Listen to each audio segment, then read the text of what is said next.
দেখেছো শাড়িটা? It's so lovely. সুন্দর বাবা, আমার কি ভালো লেগেছে। আমি একটা কিনবো। হ্যাঁ হ্যাঁ ঠিক আছে। হ্যাঁ ঠিক বলেছ। হ্যাঁ হ্যাঁ কিনবো। হ্যাঁ, থ্যাংক গড এই অনলাইনের চক্করটা শেষ হয়েছে। নইলে তো কিছুদিন বাদে টিচাররা ছাত্রদের মুখে চিনতে পারতো না। বৌমা দেখো, বিল্ডিংয়ে ঠিক ছোট গান্ধীর মতো লাগছে। হ্যাঁ, খুব সুন্দর। আমার তো অবস্থা খারাপই হয়ে গেছিল এই অনলাইনের চক্করে। নিয়ন সারাক্ষণ বাড়িতে, তাও তো ভালো টুপলেতে ছিলাম বলে, না হলে কি করে যে সামলাতে পারতাম। যা বলেছো মোহনা, আমি তো সারাদিন ছেলের পেছনে পড়বো না বরের পেছনে পড়বো না শ্বশুর শাশুড়ির পেছনে পড়বো, বুঝতেই পারতাম না। ঠিক বলেছো। বৌমা দেখো, গান্ধীর মতো লাঠি নিয়ে দাঁড়িয়ে আছে বিল্টু।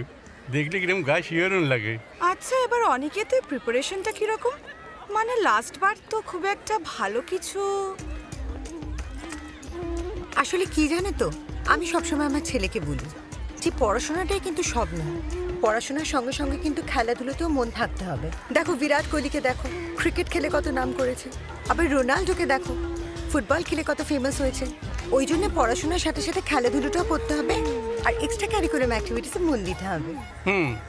ভবিষ্যতে যদি পাকা ভাঁড় হতে চাও, সারাদিন টিভির সামনে বসে সিরিয়াল আর সিনেমা দেখো, ভবিষ্যতে পাকা ভাঁড় হয়ে যাবে।